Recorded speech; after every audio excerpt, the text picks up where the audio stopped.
saw animals pairing up in my house. I think we were recreating the Genesis 6.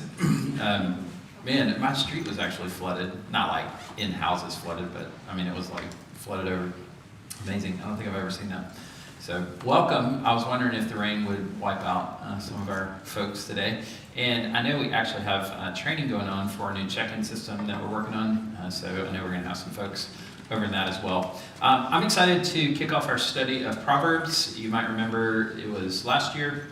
Was it last year that we studied Proverbs for a little while, and there's always more to say about Proverbs. It's such a rich book, so I am going to intro that. I will mention a few things from chapter 1 in Proverbs, and then we'll pull a few Proverbs throughout just to show you a couple things as far as the structure and just how to read it. I think this is such an important book. And many of you, I would be curious if some of you have had this habit over the years, maybe not actively doing it now, but there's 31 chapters in Proverbs. You never have more than 31 days in a month. So many of us grew up with a proverb a day. And we did that for years at my house. We weren't consistently everyday proverb people, but that's generally what we did when we would gather the kids up at night after dinner. And I would just pick some proverbs, and it was our form of family devotion. That's what we would do, and I would pick a few. When they were younger, I might just pick a verse, and we would read that one and talk about it. And as they got older, we took on some bigger and bigger chunks. Now we're just trying to figure out where my kids are half the time. They're working in school and all over the place, so life changes. It changes fast. So that's where we are. All three of them are working different jobs, and a lot of times it's at nights. And so we actually, this is a side note, we actually have a calendar now, and we plan at least a family meal a week. We were like, okay, we gotta coordinate calendars and just get everybody together at least once. But when the kids were younger, especially, we did quite a bit of this reading proverb for the day. So it's such an important book of the Bible. It's a unique book of the Bible, and I think it intimidates us a little bit in terms of maybe even teaching a book like this because it's structured and functions a little bit differently. I think this is one of the books, and along with the other wisdom literature, that we really need today. And so I was excited when Nathan wanted to lead us towards studying Proverbs. And I think wisdom is really what we're looking for in today's world. You may have noticed that in our world, I think there's just increasing pressure maybe on teachers, pastors, towards practical teaching. Hey, can you just give me something that helps me on Monday? That's what we all want, the cheat code for life, don't we? Life hacks. And this is how we think and function, and it's natural. I do it as well. We're in a political season, and many of us, you don't want to go read about every candidate. You don't want to spend all the time. There's some of you who are researchers, and that's like your groove. But you're probably the one, if you're that person, that all your friends call and like, can you just tell me which circle to bubble in? Because there's a lot of us don't. You just don't have that much capacity and interest to study everything that's out there. And I think the category that we're looking for today is wisdom. Really, and I'll give you a working definition of wisdom in just a moment. So, and I think that causes us sometimes to look for a level of specificity in the text that the text doesn't necessarily communicate or give to us. So we're wanting the text just tell me what to do, and sometimes the text doesn't tell you exactly what to do. And it takes wisdom to know how to take the text and do stuff with it. And that's the trick. And we'll talk about this. And I believe what this causes is us to apply the text, and you put that in quotes even, in a simplistic and perhaps incorrect way. Now, I drew this a little while back. This is some of my famous artwork. When we were talking about some of this, if you follow this, we were talking about this actually in our men's Bible study this last week. If you take your verse, you start on the left, and you go straight to application. So just run the little shortcut straight across. And you open your Bible somewhat randomly, you pick a verse and say, how does this apply to me? There's a good chance you got it wrong. because you're missing out on who the text was written to, who's it written by. What book is it in? What's the near context? What's the historical context? What's the canonical context, the larger context of Scripture? What's that? What's canonical? Canonical, the canon, the order, where does it fit in the Bible? And that's a conversation about genre. What type of literature is it? Am I reading from Proverbs? Am I reading from Psalms? Am I reading from Chronicles? That makes a difference, in how you understand it. So where does it fit? And we'll talk more about that. So these 3 steps, you observe, you look at the text, interpret the text, and then you apply the text. And so we really can't take a shortcut. So my argument then is that wisdom is really what we need. And wisdom is a little bit harder to define than we might think. So there's a few definitions here, different folks that I've looked at over the years. One, skilled in living according to God's way of life. It's pretty good. Bob Deffinbaugh says it's know-how. It's just a basic know-how. Knowledge and wisdom, fear of the Lord, is the beginning of both. And we'll see that in Proverbs 1:7. My definition of wisdom is this: the art of living well, good, and godly. And I think all 3 of those pieces are actually significant. The art of living well, good, and godly. Living well, good, and godly. So, living well, there's a practical application of that. To live wisely is to, not eat every meal at Taco Bell and Domino's. Like, you're not living well. You might be living, but that's not exactly, you're not well. I tried that for years, and I lived, but it wasn't well. So I can help you with that if you want to talk more. So living well, that's one application. There's many. Good, so there's an ethical component to this, and then godly as well. So I would say biblical wisdom really encapsulates these things. We can speak of wisdom in any of these categories as well. And sometimes people have wisdom, let's say in a business deal, and they're shrewd and they're doing it well, but the ethics are completely out of the picture. And so that they're undercutting people, they're shrewd, and so there's a sense in which that's a wise deal, and there's another sense in which we would say that's not actually biblical wisdom, because it's not ethical and it's not theologically informed by God and His character, and for Christians. So wisdom really does have all 3 of these pieces, and I think we'll see that as we study through Proverbs. I'd say it this way as well: wisdom is not only information but formation. This is huge, and I think this is really the crux of the issue when it comes to wisdom literature. It's not just information, but formation.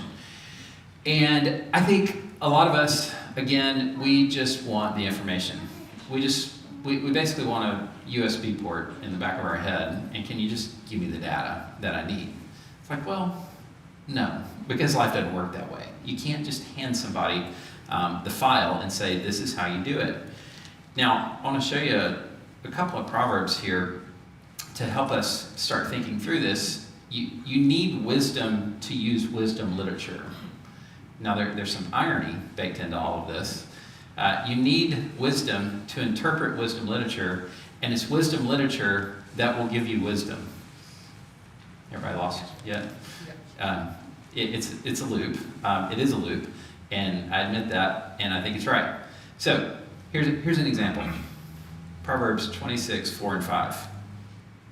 Answer not a fool according to his folly, lest you be like him yourself. Okay, let's just take verse 4 for a second. Makes sense, right? Something we joke about in our house sometimes when somebody throws out some insult, or, one of my kids likes to stir up trouble. I'll let you guess, it's the boy. So one of them likes to stir things up, and sometimes my oldest, a girl, will say, I'm not going to dignify that with a response. Which is very, could be haughty on its own terms, but there's another issue there. But I'm not going to dignify. So if I get in this argument with you, then it actually validates the argument that you want to have. I'm not getting in this with you. Like, we're not arguing over this. because then I'm going to be like you. I'm going to stoop to a level and I'm going to argue this point. And you get that, right? At work, at home, with your kids sometimes. Some of you who are negotiating with your toddlers over, random things. It's like, why am I arguing this with you? I'm dignifying the argument, actually. I'm answering the fool according to his folly, and I've become like them. So we get that. But sometimes you answer the fool according to his folly, lest he be wise in his own eyes. Sometimes there's a place to actually step above the argument, enter his worldview for a moment, and show him how silly the argument actually is. And so I think Jesus was doing a form of this when he gets confronted with the divorce question. Hey, Jesus, this woman, she was married to all these brothers. So which one's the right one? Was it the first one? Was it the last one? Was it this one? Was it, according to the Levirate law? And how does this all work? Which one's the valid husband? He's like, you fools. I'm not jumping in that game with you. You don't understand the scriptures. There is no marriage in heaven. So he answered the question, but he answered it at a level higher than the question that they were asking. And that's what this proverb is encouraging us to do. The hard part of this is you can't just hand that to somebody and say, hey, go do this.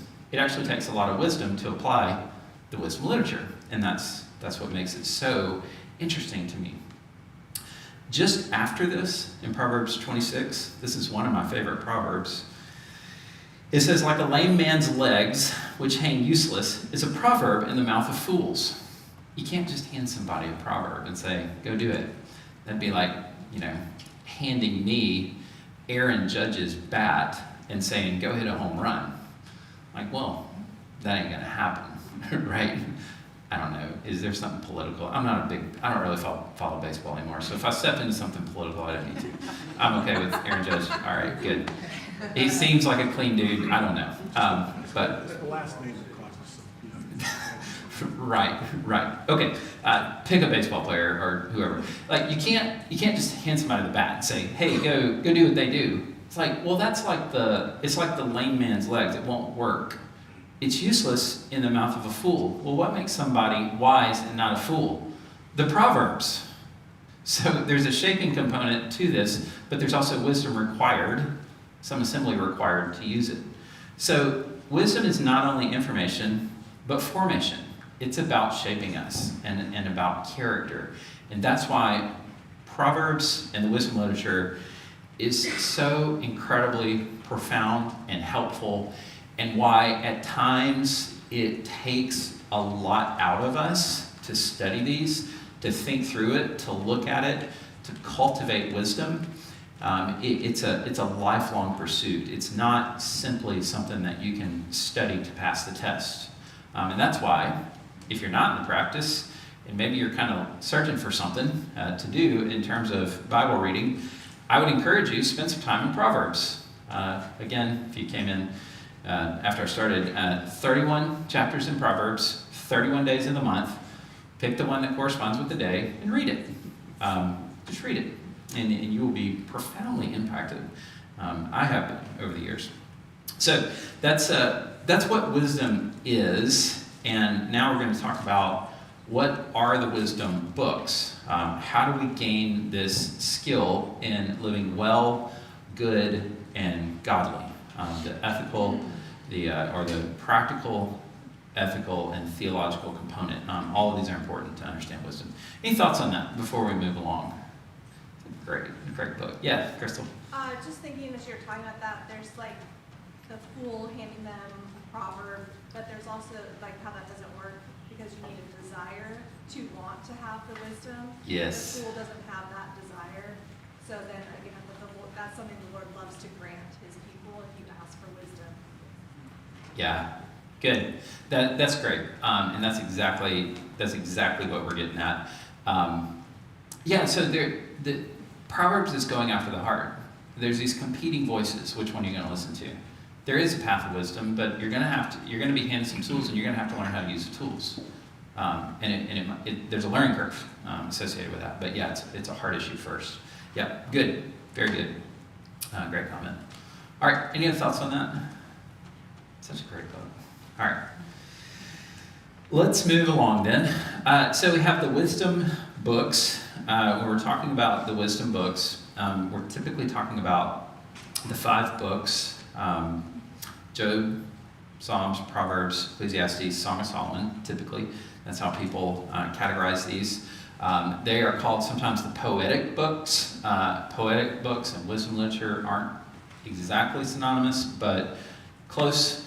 So the wisdom books in the history of Israel, just to show you where this fits into the big scheme, we have the patriarchal period. So this is Abraham moving forward, so 2000-ish or so moving forward. The book of Job comes to us from that period. It's a very old book, and many scholars believe it's the first book ever written. That's perhaps true. Or, if not written, maybe referring to the oldest time period outside of the creation account, of course, in some of those early chapters of Genesis. But it's a very early book, very old. So patriarchal period coming to us from the time of Genesis. The Davidic period, and this would be the Psalms, roughly half of the Psalms. 73 are directly attributed to David, and it would make the most sense for him to be the author of Psalm 1 and 2 as well, so that's 75 if you count them all up, and that is half, 150 Psalms. So we have the Psalms, so Job's Psalms, and then the rest of these come from the period of Solomon. So you'll remember when David, so Saul is king, Saul is rejected, David becomes the king, and God tells David that it's the Davidic covenant. There's going to be the one that's going to come after you, and we see his promises get handed down. Solomon takes over, and things start out pretty well for Solomon, and then he's a knucklehead. He marries all these foreign women and starts to worship other gods, and things start to fall apart. He's like, we'll see this more in just a minute, but he's almost like the anti-king of what the king's supposed to be from Deuteronomy.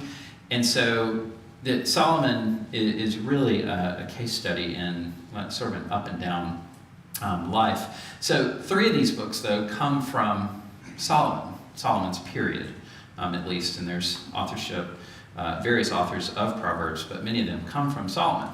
So Song of Solomon, a young man's love; Proverbs, a middle-aged man's wisdom; and then Ecclesiastes, an old man's sorrow. So I read Ecclesiastes as the book that it's like sitting down with your grandpa when you're a teenager, and they're looking at you with all this ambition and zeal, and I'm going to go get this degree and that degree, and I'm going to change the world in this way and that way. And he's like, if I only knew then what I know now. Hopefully you've had those talks with somebody much older than you before. And it's like a transition point in life to realize when you start giving those talks. You start to feel really old. That's how it's supposed to work, though. That's how it's supposed to work. So Ecclesiastes is that. So Proverbs is written specifically to a younger generation. These are younger folks, and they got choices to make. And how are you going to make those choices? Well, you need wisdom. You need the Proverbs in order to make the right choices. Larger story of the Bible, you basically have the story of the Scripture in Genesis through Chronicles, okay, or the Old Testament, rather. The story of the Bible. And what's happening is the prophets, all of the prophets, and the poetic books are reflecting on the story. So you have commentary, Israel's history, Genesis through Chronicles, and then you have the poetic and prophetic reflection on Israel's history and current condition, particularly in the prophets. This is a note to myself to show you a picture. All right. This is a picture. Hopefully we're having some connection issues a minute ago. Did that thing kick off again? Switch it back. Yeah, thanks, Jeff. Okay. I want to show you something here. And if you've been around with us a little while, you've heard me talk about this stuff before. But if you take this scripture, the Hebrew ordering and the English ordering are not actually the same. And to my knowledge, there is not an English version of the Bible in the same order as the Hebrew. To my knowledge, if you guys find one, let me know. I know some people have created one, like loose leaf paper kind of thing, put it in the order. I'd actually like one. So if you come across one, let me know. I want to get one. So the Hebrew order is actually different, and I want to show you what's happening. So this is over here, let's make this a different color. Over here is the English version. So we're familiar with this, Genesis, Exodus, Leviticus, Numbers, Deuteronomy, and we go all the way through, and then we end, of course, with Malachi, which chronologically makes the most sense. So we're talking is chronologically. So the beginning, down through the end, and then it's basically grouped by type of literature, that is. So we have history, we have poetry and wisdom, and then we have the major prophets and the minor prophets, roughly in order. Okay? Major prophets and minor prophets, it's not referring to the significance, of course, of the prophet, it's just the size of the book.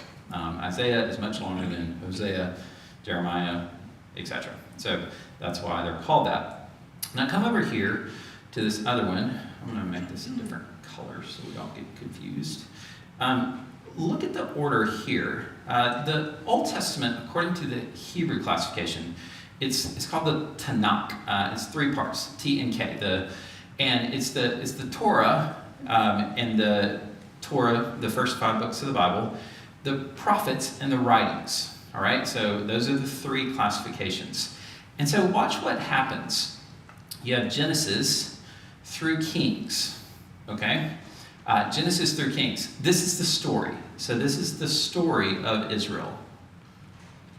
You start with Adam, and you end with a lot of bad kings. Okay? Now, what happens after that is there's questions about what are we going to do with this? Like, what all these promises to Israel, to his people. And so you get prophetic reflection that's going on the story of Israel. So these guys, and they're writing at all different times, obviously. Isaiah is in the 700s, Malachi is in the 400s. So there's a large span of time, but they're reflecting back on these promises and what's going on. So that's the prophets. The writings, on the other hand, they're doing the same thing. They're reflecting on the storyline as well. Now, notice something that happens here. I'm going to make this another color yet. 1st and 2nd Chronicles is the last thing that you come across in the Hebrew ordering of the Old Testament. Now, why is that? 1st and 2nd Chronicles and 1st and 2nd Kings actually cover a lot of the same information. They're not identical, but it's a lot of the same information. So, follow me here. Old Testament, according to the Hebrew classification, you have the storyline of Israel, Genesis through Kings. You have prophetic commentary on Israel, on the future, on the past. You have poetic commentary on Israel, mostly in the present, reflecting some on the past. And then you have a retelling of the history. This is what gets us ready for Matthew. So they're telling the history again. This is like history part 2. And there's a little bit different focus than there is in Kings, but it's history part 2. So they're telling the story again. So I point that out to say, how is the wisdom literature here functioning? It's commentary on what's going on in the story of the Old Testament. Now I want you to see something here, and I just want to show you why I think this is so cool and important. Some of you guys are like, what did I sign up for this morning? So notice this. Proverbs rolls into Ruth. Any ladies in here familiar with Proverbs 31? That super intimidating woman that you preach on Mother's Day to make everybody feel bad, like a loser. Like, look, honey, this lady's like, she's up and selling fields and cooking stuff, and like, what are you doing today? You just want a break from your kids. Like, that's all you want for Mother's Day, which is the irony of ironies, right? We all like, what does mom want for Mother's Day? I want to be away from my kids. And I'm like, that's how you got this day. Like, why are you? Anyways, when you have younger kids, that's what you want. When you get older, you actually want all the kids back together, which is, irony as well. So it's just fun stuff. So why is it ordered this way? Because you end with this super intimidating woman that's supposed to be this model of godliness. The Hebrew order puts Ruth right after that, like who happens to be the Proverbs 31 woman. Like, isn't that cool? It's in order on purpose. It actually makes complete sense what they're doing with that. So that's how it's functioning. It might click. Hopefully, we'll come back. Okay, so that's how it's functioning in the order of the Old Testament. John, Yep. is the retelling of the history, Chronicles 1 and 2, it would seem like it's ordered that way because perhaps they are waiting patiently or impatiently for the Messiah. Yes. So they're going back to retell the story to be ready so that they're people who are ready. I think that's exactly what's going on. Yeah. So if you get in here, Gus, he said it's like they're waiting on the Messiah. I think that's exactly right. Malachi's promises, Isaiah's promises, Jeremiah, Daniel, they've all promised this, and then they close the Old Testament, as we would call it. They don't appreciate old because there ain't a new, according to the Jews, non-Christian Jews. So, they close it out and say, okay, this is our history, and now we're waiting on chapter 2. And so, the New Testament opens with what?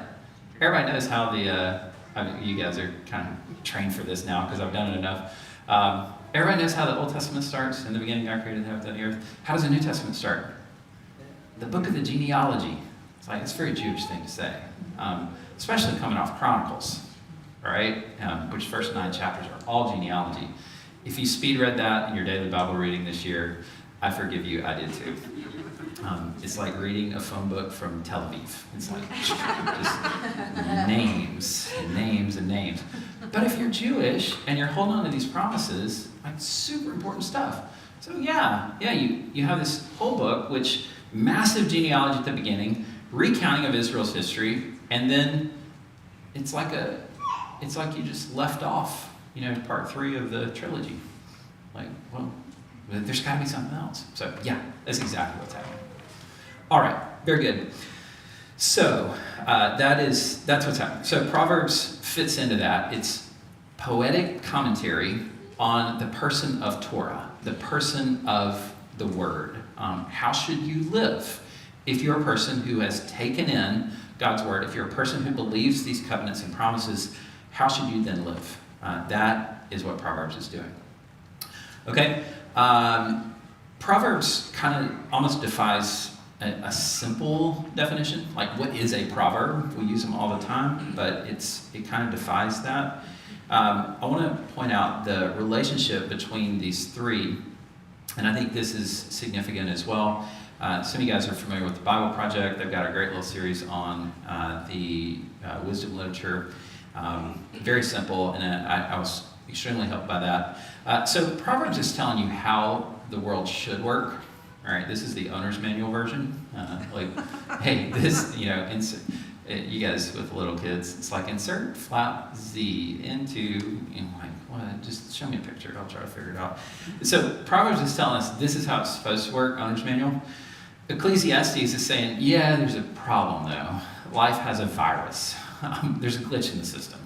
And so vanity of vanities, all is vanity. You know what's going to happen? You're going to work your tail off your whole life, and then you're going to leave it to some knuckleheads. That's Ecclesiastes. And it doesn't matter how hard you work. The race doesn't always go to the swift. And tortoise in the hare kind of stuff, sometimes you trip. Sometimes you drop the baton. I always feel bad for the Olympic runners where that happens. It's just painful to watch. Sometimes you pull up a little bit early and somebody beats you at the race. So that's Ecclesiastes. Job is telling us a little bit different story. It's a story about a person who had really difficult things handed to him over and over and over again and responded. How do you respond to that? So I think when you look at wisdom literature, you really need to look at the composite, not just the individual. At least know they're here, all right? So that will help us. I have a link. We're not going to watch it today for the sake of time.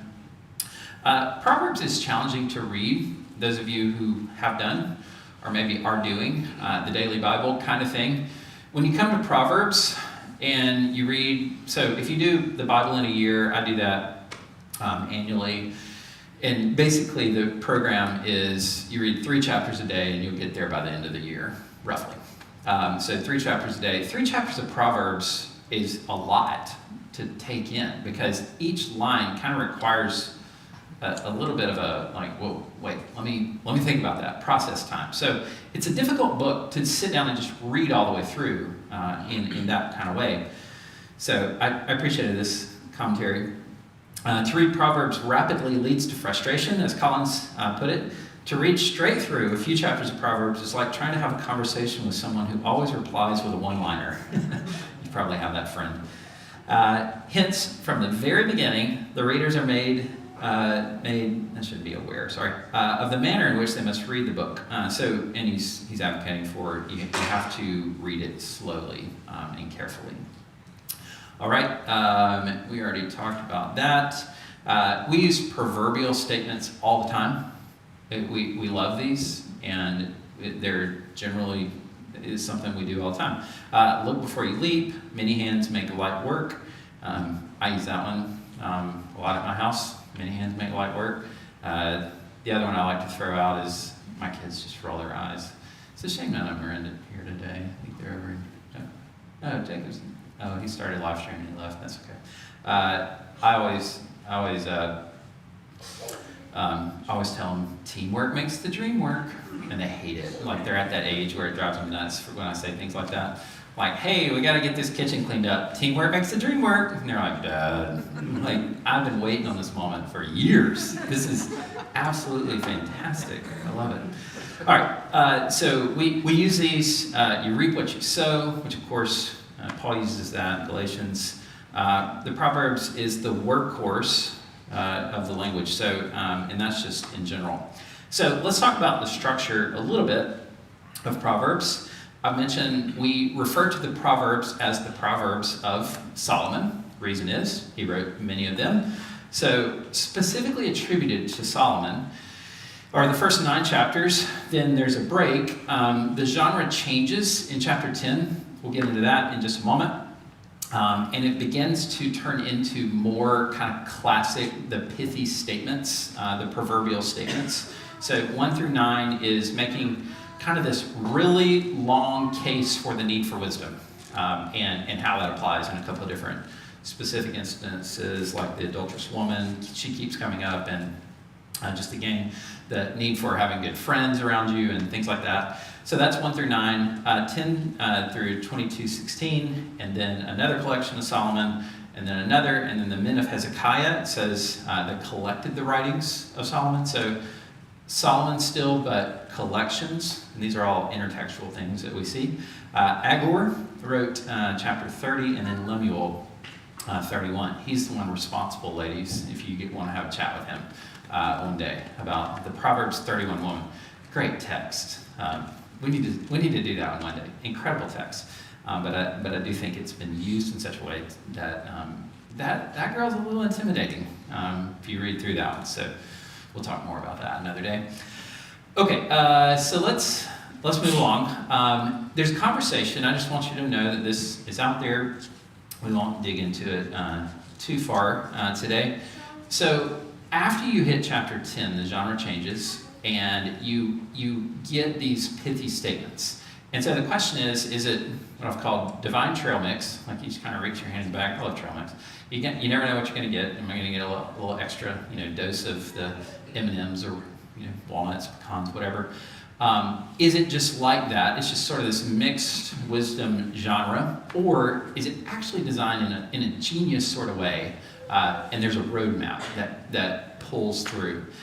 Bruce Walkie, he's one of the only ones that I know of that argues for the straight through approach. So starting in chapter 10, verse 1, all the way through the end, it's actually an argument, not just the random thing, which is interesting.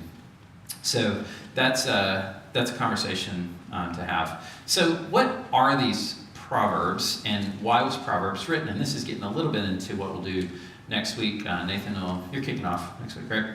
Chapter 1. So there's a few of these. We're told why Proverbs is written. And I've already given you a lot of this anyways, but I just want to show it to you in the text. So why is Proverbs written? Well, these are what's called infinitives of purpose. The to, whenever you see the to and a word to know, this is an infinitive. So why was it written?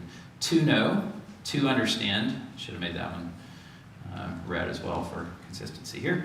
To receive, to give, to understand. So these are the purposes. This is why Proverbs exists, to do these things. Proverbs has competing voices. So you have these two ladies personified. One is Lady Wisdom. She's calling out in the street, hey, listen to me. The other is what we'll call Dame Folly, who's calling out saying, hey, come follow me. It's written specifically to the naive, to the simple. So you have kind of three people in Proverbs. You have the wise person on one end. You have the fool on the other hand. And then you have these people in the middle. And they're called the naive or the simple or teenagers. This is what they are. They're going to go one direction or the other. And it's so personified in not just teenage culture, pick on our teenagers sometimes, but it's not just that. It's everywhere. There's these competing voices calling out, hey, come do foolish things with us, or no, follow the path of wisdom. And so Proverbs paints these as two ladies that are calling out. Which one are you going to do? Which way are you going to go? And so the idea of one who is naive or simple, it's like an open door. That's sort of the concept. It's gonna swing one way or the other. You won't stay simple or naive forever. And that's why it's written specifically, my son, hear my instruction. It's written specifically to the young because you got to make choices in life. Eventually, life is meant to be lived. You got to make choices. You're going to become a person. You're going to become something else in terms of your maturity, at least. So that's what's going on in Proverbs. These two competing voices, and he's making a case, follow wisdom, and then in chapters 1 through 9, and then in 10 through 31, he's going to show you what that wisdom looks like. This is how it looks. Okay, I want to follow wisdom. This is what you do. This is how you do words this morning. Your word is so profound and helpful to us as we look at a book like this. It's a little bit unique and different from the other books. It's so helpful, though, and we're just grateful to be able to study it together. We thank you that you have made the world by wisdom. We thank you that you've given us your word, which sheds light on how we should live, how we should interact with others. You're so kind and good to us. Lord, we pray that you be honored in this next little while as we